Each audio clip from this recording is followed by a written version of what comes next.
الحمد للہ رب العالمین والصلاة والسلام علی سید الانبیاء والمرسلین وعلی آلہ وصحبہ وازواجہ اجمعین اما بعد فاعوذ باللہ من الشیطان الرجیم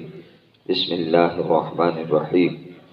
الف لام را تلک آیات الکتاب المبین انا انزلناه قرآنا عربيا لعلكم تعقلون نحن نقص عليك أحسن القصص بما أوحينا إليك هذا القرآن وإن كنت من قبله لمن الغافلين إذ قال يوسف لأبيه يا أبت إني رأيت 11 كوكبا والشمس والقمر رأيتهم لي ساجدين صدق الله العظيم إن الله وملائكته يصلون على النبي يا أيها الذين آمنوا صلوا عليه وسلموا تسليما اللهم صل على سيدنا ومولانا محمد عبدك وحبيبك ونبيك ورسولك النبي الأمي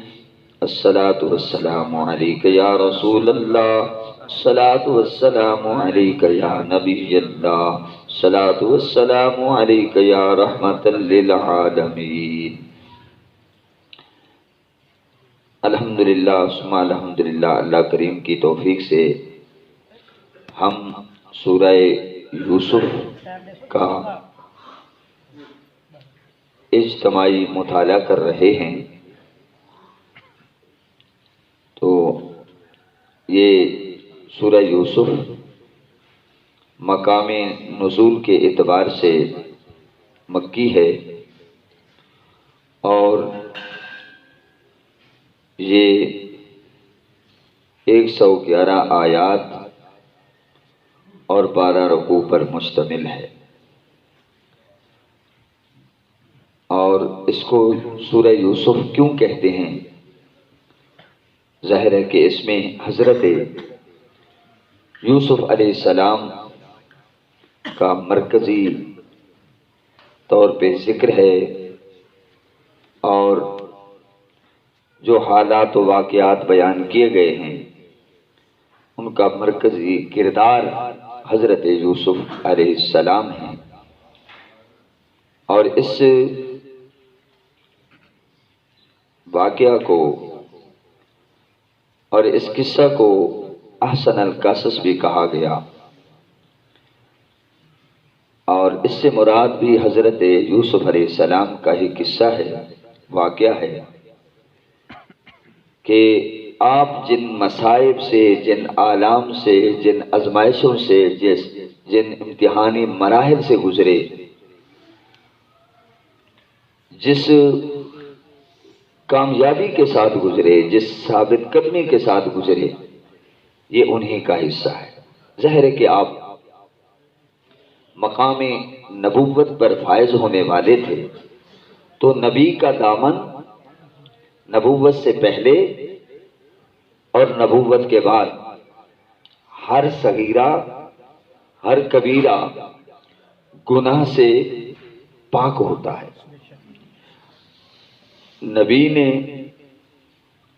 امت کے لیے ایک مثال بننا ہوتی ہے،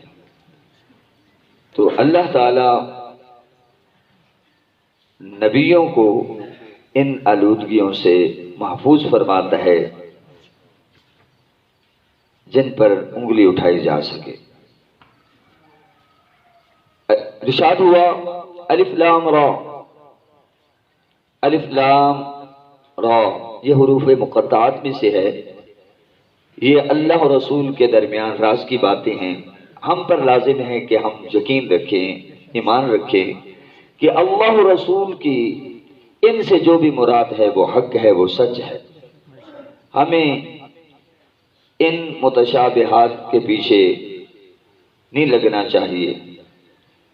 فرمایا تلک آیات الکتاب المبین، یہ آیات ہیں روشن کتاب کی، یعنی قرآن مجید۔ قرآن خود روشن ہے، جو قرآن کو پڑھتا ہے، جو قرآن کو سمجھتا ہے، جو قرآن کی طرف متوجہ ہوتا ہے، تو یہ قرآن اس کے سینے کو بھی منور کر دیتا ہے، اس کے سینے کو بھی روشن کر دیتا ہے۔ فرمایا انا انزلناہ قرآنا عربیا لعلکم تعقلون، بے شک ہم نے اتارا اسے یعنی قرآن عربی کو، لعلکم تعقلون تاکہ تم سمجھو۔ جو قرآن کی طرف متوجہ ہوا، قرآن کو پڑھا، قرآن کو سمجھا اور قرآن پر عمل کیا تو تاریخ گواہ ہے، قرآن نے اس شخص کو یا اس قوم کو پستی سے اٹھایا اور بلندی سے ہمکنار کر دیا۔ حدیث پاک میں آتا ہے ان اللہ یرفع بہذا الکتاب اقواما ویضع به آخرین، بے شک اللہ اس کتاب کی برکت سے بہت سی اقوام کو بلندیاں نصیب فرماتا ہے، اخلاقی طور پر، روحانی طور پر، معاشی طور پر، سماجی طور پر، سیاسی طور پر بلندی عطا کرتا ہے۔ تاریخ گواہ ہے، صحابہ کرام نے، تابعین نے، تبع تابعین نے، قرون اولیٰ کے مسلمانوں نے قرآن کی طرف توجہ کی اور صاحب قرآن کے دامن سے وابستہ ہوئے تو اللہ تعالیٰ نے انہیں وہ بلندیاں عطا کی، ایمانی لحاظ سے، اخلاقی لحاظ سے، معاشرتی لحاظ سے، سیاسی لحاظ سے، سماجی لحاظ سے، ہر لحاظ سے انہیں اتنی بلندیاں عطا فرمائیں کہ آسمانوں کی بلندیاں بھی جھک جھک کر سلام پیش کرتی دکھائی دیتی ہیں۔ اور وَيَدَعُ بِهِ آخَرِينَ، اور اسی کتاب کی وجہ سے بہت سی قوموں کو پستی میں ڈال دیتا ہے۔ جب قوم یا کوئی فرد، افراد قرآن حکیم کو پسے پشت ڈال دیتے ہیں، اپنے معاملات زندگی میں قرآن سے رہنمائی حاصل نہیں کرتے، تو پھر کیا ہوتا ہے؟ پھر انہیں آسمانوں کی بلندیوں سے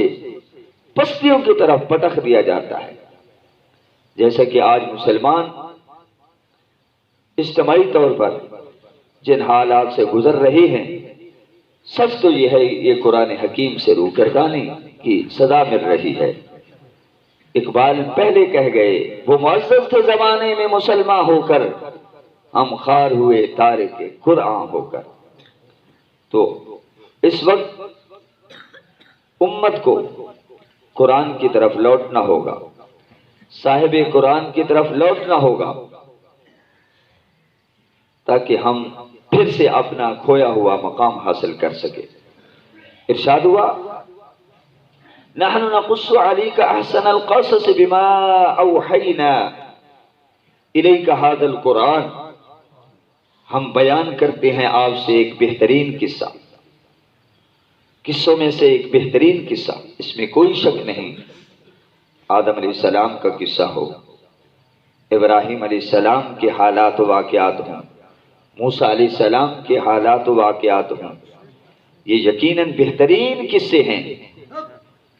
وہ جن مشکلات سے گزرے، جن مصائب و آلام سے گزرے، انسان داد و تحسین دیے بغیر رہ نہیں رہ سکتا، مگر جن مصائب و آلام سے، جن آزمائشوں سے سیدنا یوسف علیہ السلام بچپن ہی سے، چھوٹی عمر سے جن حالات و واقعات سے گزرے، تو دوستو انسان انگشت بدندہ رہ جاتا ہے کہ ایسے حالات و واقعات سے اپنا دامن بچا کے گزر جانا۔ دیکھیے چھوٹی سی عمر ہے، بھائیوں نے جو سلوک کیا آپ نے اس کو خندہ پیشانی سے برداشت کیا، چھوٹی سی عمر ہے، باپ سے جدا کر دیا جاتا ہے، گھر والوں سے علیحدہ کر دیا جاتا ہے، اور کھیل کے بہانے لے جاتے ہیں اور مارتے بھی ہیں، پیٹتے بھی ہیں اور کنویں میں بھی ڈال دیتے ہیں۔ یہ تو اللہ کی شان ہے کہ کنویں میں ادھر بھائیوں نے گرایا اور ادھر حکم آیا جبرائیل، جی رب جلیل، فرمایا اس سے پہلے کہ میرا یوسف پانی میں چلا جائے جاؤ پروں پہ اٹھا لو، اور کنویں میں رہے۔ پھر وہ ایک قافلہ گزر رہا ہے، وہ پانی لینے جاتے ہیں تو ڈول میں پانی آنے کی بجائے حضرت یوسف علیہ السلام آ جاتے ہیں، وہ بڑے حیران ہوتے ہیں۔ پھر بھائیوں کو پتہ چلتا ہے تو وہ بیچتے ہیں، مگر وَشَرَوْا بِثَمَنٍ بَخْسٍ دَرَاهِمَ مَعْدُودَةٍ، جیسے کہ ہم آگے چل کر تفصیل سے پڑھیں گے سنیں گے، تو کھوٹے درہموں کے بدلے بیچ ڈالا۔ اور پھر آپ کن مصائب و آلام سے گزرے، الزامات عائد ہوئے، جیل گئے اور ماں باپ سے دور رہے، وطن سے دور ہو گئے، یعنی بہت سے حالات و واقعات ہیں۔ میں نوجوانوں سے کہوں گا کاش آپ سورہ یوسف کا بغور مطالعہ کریں، اس لیے ہم نے سورہ یوسف کا انتخاب کیا ہے تاکہ ہم حضرت یوسف علیہ السلام کے بچپن کے بارے میں معلوم کریں، جوانی کس طرح گزری، کن آزمائشوں سے گزرے۔ ہم تو چھوٹی چھوٹی باتوں پر ڈھیر ہو جاتے ہیں، چھوٹی چھوٹی باتوں پر لغزش کھا جاتے ہیں، قدم ہمارے اکھڑ جاتے ہیں، مگر کمال ہے سبحان اللہ، ہر طرف سے آلودگیاں ہیں مگر آپ کا دامن جو ہے وہ صاف ستھرا ہے، آپ نے اپنے دامن پر کوئی داغ اور دھبا نہیں لگنے دیا، جوانی ہو تو ایسی ہو۔ تو ارشاد ہو رہا ہے، ہم بیان کرتے ہیں آپ سے ایک بہترین قصہ اس قرآن کے ذریعے جو ہم نے آپ کی طرف وحی کیا ہے۔ وَإِن كُنْتَ مِن قَبْلِهِ لَمِنَ الْغَافِلِينَ، اگرچہ اے پیارے محبوب اس سے پہلے آپ کو اس واقعہ کا پوری طرح علم نہیں تھا، تو اللہ تعالیٰ نے آپ کو علم عطا فرمایا، جیسا کہ قرآن حکیم میں ارشاد ہوا وَعَلَّمَكَ مَا لَمْ تَكُنْ تَعْلَمْ وَكَانَ فَضْلُ اللَّهِ عَلَيْكَ عَظِيمًا، کہ اللہ نے آپ کو وہ سب کچھ سکھا دیا جو آپ نہیں جانتے تھے، یہ آپ پر اللہ کا فضل ہے۔ وآخر دعوانا الحمدللہ۔ سنت پڑھ لیجیے۔